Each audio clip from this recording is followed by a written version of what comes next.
Módulo 0200, el método experimental en la psicología. Tutora Cristina González Méndez. Mi nombre, Eric Mauricio Cortés Cervantes, alumno del segundo semestre de la carrera de psicología del SOAYED en la FES Iztacala. El propósito del presente trabajo es hablar acerca de la relevancia de la experimentación en la psicología. Primero platicaremos de las características de las disciplinas científicas y de las no científicas. Las ciencias, a diferencia de las disciplinas, emplean como un enfoque general para la solución de sus problemas un proceso serial, sistemático, que conocemos como el método científico. Por su parte, las disciplinas no utilizan sobre todo de manera explícita este método. Diferencias entre problemas solubles e insolubles. Tanto las disciplinas como las ciencias, respecto al problema que estudian, son aquellos que tienen solución. Por eso nos referimos o se entiende como soluble a aquello que plantea una pregunta y que se le puede dar respuesta mediante el uso de las capacidades normales. Por su parte, insoluble plantea una pregunta que esencialmente no tiene respuesta. Normalmente, esta característica insoluble se esgrime a aquellos planteamientos que están en la esfera de la metafísica.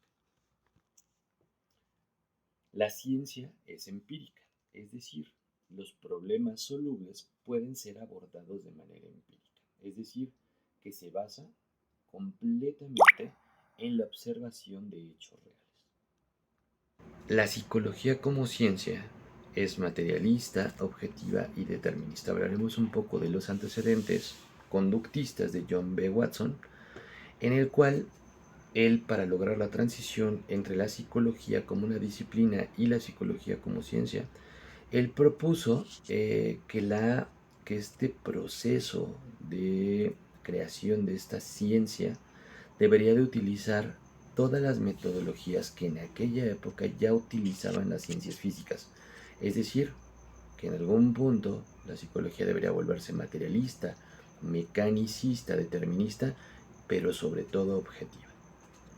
¿Qué significa ser materialista para esta concepción evolutiva que tuvo la psicología en esta etapa conductista de volverse una disciplina a una ciencia?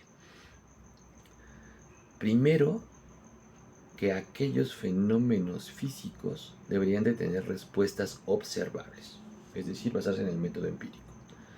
Este materialismo está completamente interrelacionado o implica lo que hoy conocemos como objetividad. Esto se logra al aplicar el principio, le llaman ellos la confiabilidad intersubjetiva. ¿A qué nos referimos con esta parte de confiabilidad intersubjetiva? Significa que cuando dos o más personas pueden testificar o dar fe de que un fenómeno en verdad sucedió o un fenómeno en verdad ocurrió, esto es suficiente para que ellos puedan o se pueda garantizar mediante este concepto de confiabilidad intersubjetiva que en la realidad esa situación sí sucedió. Los datos de la ciencia, a diferencia de lo que puede establecer un estudio metafísico, es que son públicos y son recabados de manera completamente objetiva mediante la observación, mediante los reportes subjetivos de confiabilidad. ¿A qué nos referimos cuando hablamos que la ciencia tiene que ser, la psicología como ciencia, tiene que ser determinista o es determinista como una de las características fundamentales para considerar la ciencia? Es que el determinismo lo que hace es plantear que en el mundo o en la realidad existen leyes naturales o leyes universales. Con estas consideraciones podemos decir que el método científico utilizado en la psicología debe de aplicarse de manera rígida, con un control absoluto de las variables, por varias razones. La primera es que la cantidad de elementos que se involucran en el estudio científico de cualquier conducta observable por medio de la ciencia de la psicología tiene una cantidad bastante más grande que cuando se estudia, por ejemplo, la química, ¿no? En la cual hay una determinada cantidad de elementos, hay una determinada cantidad de mezclas que se pueden hacer con ellos, etcétera. Es decir, existe un número limitado de este tipo de variables en un experimento científico. Sin embargo, en el caso de la psicología, como se estudia la conducta, en él aparecen una infinidad de variables, dependientes, no dependientes, continuas. Hablaremos un poquito más adelante al respecto, pero interviene una serie muchísimo más grande de factores. Entonces, si no se aplica de una manera estricta, de una manera rígida, por llamarlo de un modo, el método científico, entonces corremos el riesgo que el resultado no sea el adecuado cuando hablamos de la construcción de un conocimiento científico en el área de la psicología. Tipos de experimentación y sus principales características. Empezaremos por definir lo que es ciencia. Normalmente se define a la ciencia desde dos perspectivas, una de contenido y una de proceso. La de contenido se refiere a que es un cúmulo de conocimientos organizados, pero se habla de cantidad, es decir, de un agrupamiento de conocimiento. Entonces esa sería la ciencia o la definición de ciencia desde la perspectiva del contenido, aunque también hay una perspectiva de la definición de ciencia desde el proceso, es decir, es revisar en la naturaleza, estudiar en la naturaleza hechos observables, ¿no? Y a partir de eso establecer una relación entre estos hechos de la propia naturaleza, cómo se comportan entre sí, cómo se relacionan, y a partir de ahí la formulación de leyes y cómo también se vinculan unas con otras. Entonces eso sería una definición que podría de ser más completa en el sentido de ver y de establecer a la ciencia desde una perspectiva de lo que contiene y desde una perspectiva del cómo se construye.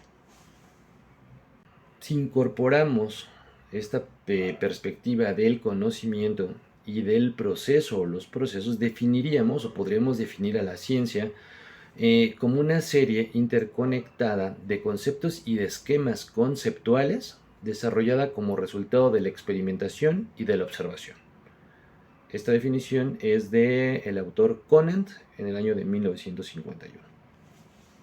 La experimentación psicológica tiene diferentes etapas o fases. La primera de ellas es el planteamiento del problema. ¿A qué nos referimos cuando hablamos de esta etapa? Se refiere al planteamiento del problema a manera de pregunta, la cual debe hacerse acerca de un hecho, el cual debe de ser soluble. Ya veíamos las características que debe de tener un fenómeno que sea soluble o una pregunta que se haga sobre un fenómeno y este sea soluble.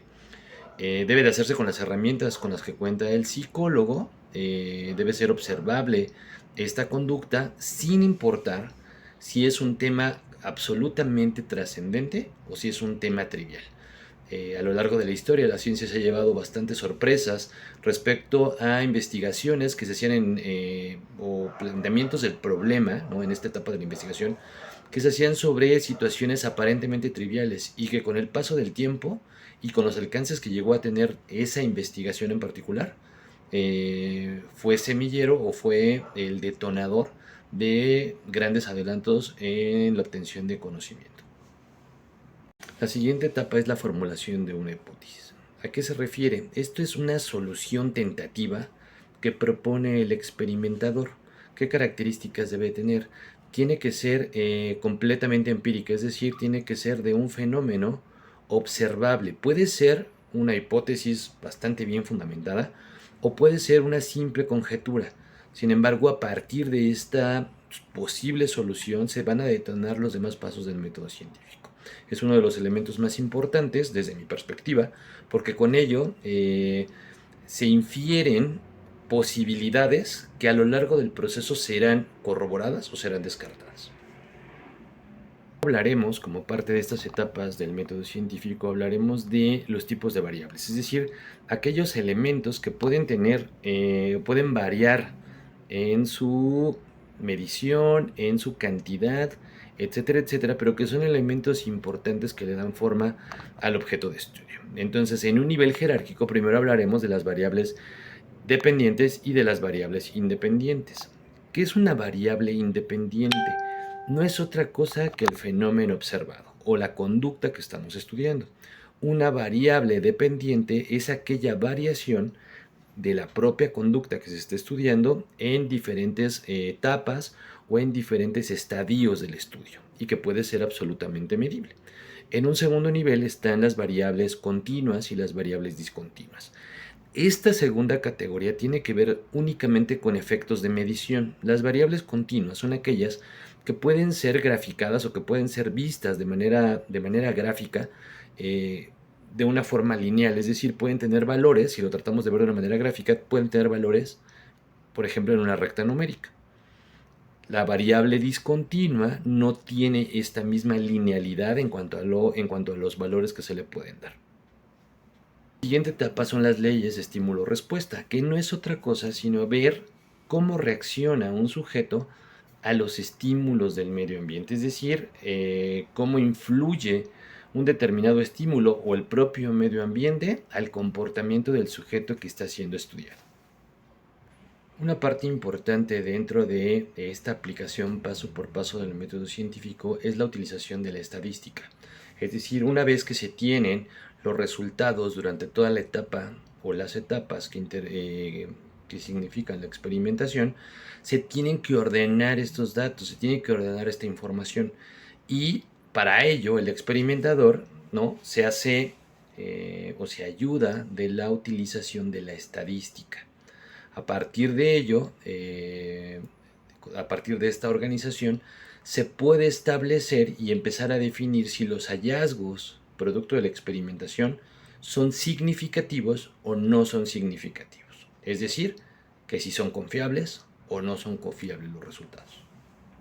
Una vez que hemos completado las etapas de las que ya hemos platicado anteriormente, viene la parte de la generalización de hipótesis.